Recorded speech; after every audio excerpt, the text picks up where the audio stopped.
Okay, welcome to lesson number 2, the 12-string E6-9 tuning. And for those that are beginning to follow along with us and wanting to pursue the tuning concepts and the things that I've kind of have been doing since I was just a little kid. I've been sitting behind this 12-string guitar, well, not this one, but since I was about 9 years old. And so then through the years, taking the Zane tuning and just making little modifications here and there. And it's basically has expanded to some degree, but in trying to encompass both all of the E9 stylings and all of the C6 stylings, I think a few things were necessary to kind of modify. And but nonetheless, we have a pretty interesting steel guitar tuning. It is very unique, even compared to what you saw in the first lesson. Just some of the string arrangements themselves are fairly different. And we left off talking about how that this tuning, if you look at it, 12 strings, you would think, well, you have 2 extra strings. Well, actually, as I was saying, you actually have 3 extra strings. The bottom 3, G sharp, E, and B, all of those would not be found on the E9 guitar. In another series, we'll talk more about the C6 side of the guitar, but for this purpose, all 3, the G sharp and the big E and the B, they're all in addition. You won't find those on an E9 setup. Now, what is that? Well, and why is that? Well, basically, the 9th string on an E9 tuning would be a D, right? I take my 9th string and that becomes my B note, my bottom B. So what is kind of displayed as a 10th string on an E9 guitar is basically my 9th string. The string that I'm eliminating is string number 9, the D, and I accomplish getting my D by taking my E note and lowering it with the right knee right down to a D. So that A string of mine is really busy. It's tuned to an E. It lowers with the left knee left to an E flat. It also raises with the left knee right to an F. And then of course we lower it down to a D with the right knee right. So 4 notes that we get from that one string, which really does make for some nice music. Just to give you a little example.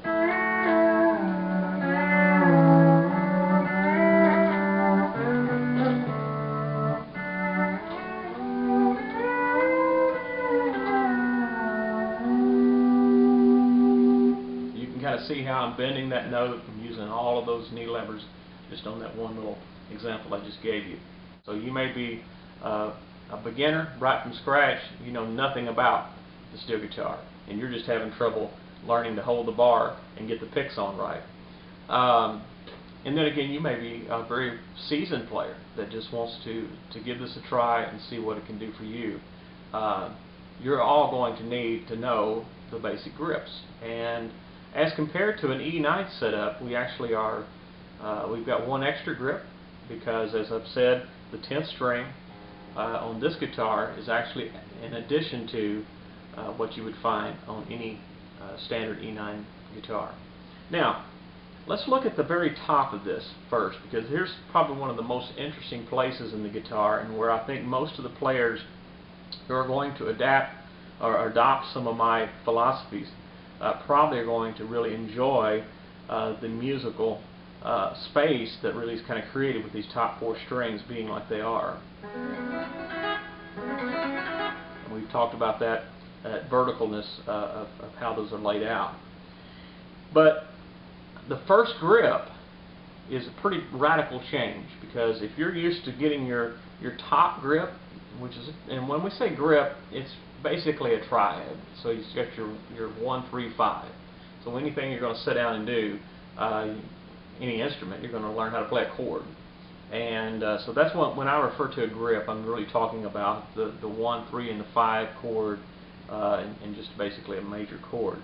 And so the 3, 4, 5 grip from the E9 world now becomes 5, 3, and 1 on this guitar.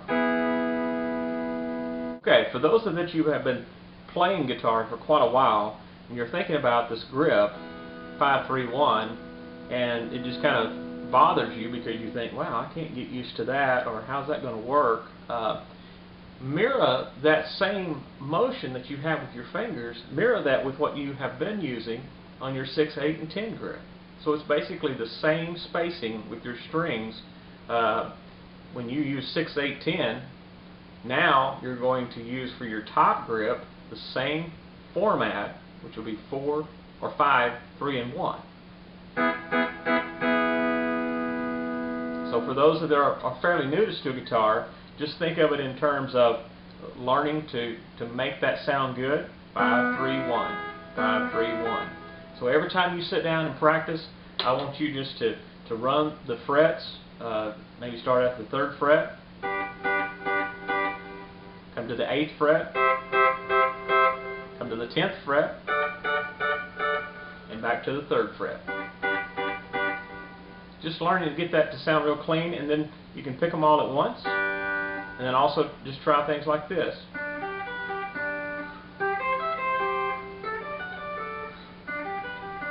Okay? Now, that's your 5-3-1 grip, so get used to it. Now, the next grip, and for those that's coming over from the E9 world, it's going to be a little bit different. What you would be thinking in terms of 4, 5, and 6 now becomes 3, 5, and 6. So really just one little subtle change there. You're just changing your middle finger is now going to be, instead of hitting the 4th string, it's going to hit the 3rd string. So those two grips are, I know they're, for those that have been playing steel guitar a long time, radically different to get used to, but that's where we are. 6, 5, 3, and 5, 3, 1. So just a little exercise for those of you that are fairly new. Try just 6, 5, 3, then 5, 3, 1, and do that with thumb, first finger, and middle finger, okay?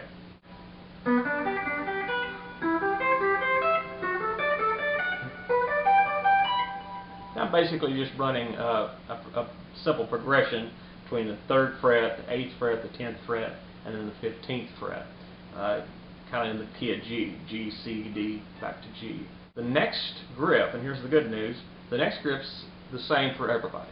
So no matter where you're coming at in the steel guitar world at this point, the 8, 6, 5 grip is going to be the same. 8, 6, and 5. Now, for those that are kind of new to this, and I want you to just really break these down and not try to get too far ahead. Now just think, okay, I know 3 grips. I'm going to practice these 3 grips. You might just try something like this. And let's go ahead and work our 2nd and 3rd pedals in, okay? Basically what we call the BA pedals. So play your 8, 6, 5, and then push your pedals down. What that does is it's raising the 5th and the 6th strings. And so that takes it from off 1 chord, G, to a C chord, to a 4 chord, just with the move of those pedals, okay? So now take your 8, 6, 5 grip, and then with one fluid motion, and you'll kind of be blocking a little bit with your back palm of your hand here. So you're going to go to the 6, 5, 3 grip, and then you'll have off the pedals, and then put the pedals back down, and then do the top grip, 1, 3, 5, and the pedals down. Okay, so this work. So far it will sound like this. I'll try to go pretty slow. Okay. Now we have another grip that we're going to cover, because most steel guitar players will understand the world of having 4 major chords, 4 major grips. The last one is 6, 8, 9. So strings 6, 8, and 9. This is a little bit new for those that have been playing a while, because they're used to the 6, 8, 10 grip. So now, as far as we're going to go down, from that world is 6, 8, 9, not 6, 8, 10.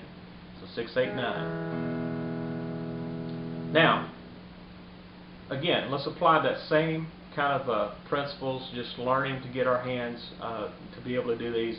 I'm telling you, you need to learn these major grips, just like people are going to hammer home to learn major scales, to learn chord theory, some of those kinds of things. For steel guitar, you can absolutely,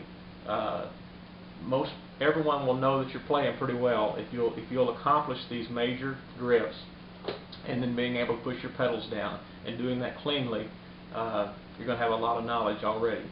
So it's 9, 8, and 6, 8, 6, and 5, 6, 5, and 3, and 5, 3, 1. So how we want that to sound from the 3rd fret is like this.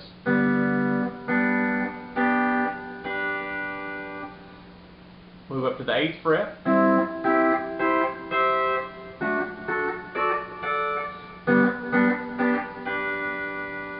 And then, of course, let's just work in the 8-bit pedal action.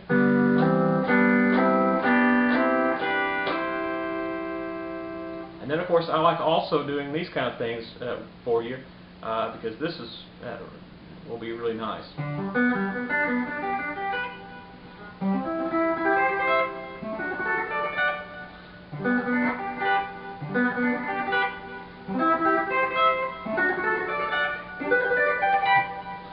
That's being able to run the 4 grips just consecutively. And then when you learn to get a little speed with it.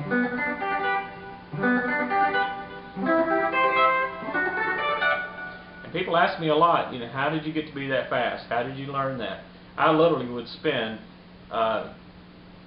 45 minutes just doing something like this.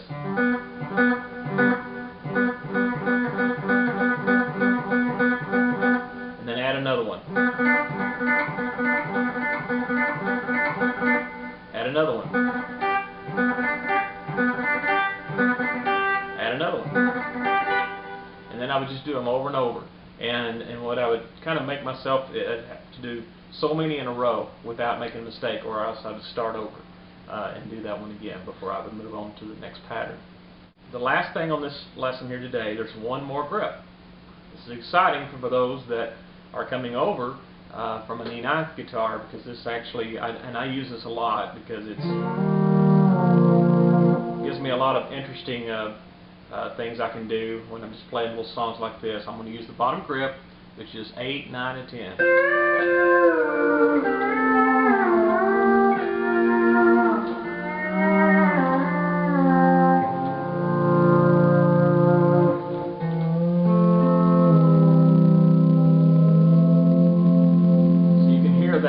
That depth of that, and it's because we've got that low G sharp, and we're using that just in the same kind of pedal action. I'm going to talk about that in a second. But so now we've got 5 grips. So we got 10, 9, and 8, just basic 10, 9, 8, nothing engaged, to go along with the other 4 that we've talked about. Now, the one interesting thing on my setup, now you're going to have to use pedal number 4, and for the beginner series, it's the 3rd pedal that we're learning how to use. So we've been using the B and the A pedal, and then we've talked about the C pedal being over here on pedal number 4. That's the one you're going to have to use for the bottom grip. It's going to pull the 10 and the 9 strings up into the 4 chord. Okay. So what I do is I'll do my feet on those pedals 3 and 4, and if I move my next grip, I can still use those same pedals, even the next grip, 8, 6, and 5, but then if I'm going to stay with that same pattern, I've got to flip then over to the other 2 pedals, or else I would pull that 3rd string up, which actually is not that bad because it's going to sound good too, in pulling that E string up there. Okay, 5 chords, 5 triads, 5 grips.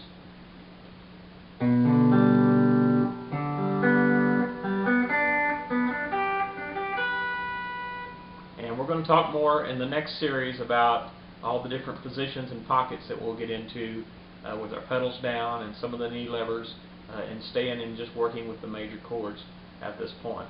So you got a lot of work to do in order to really get comfortable with all those, and that applies for everyone. It doesn't matter how much knowledge you have. This is going to be different for most anyone that's sitting behind a 12-string E69 tuning like mine.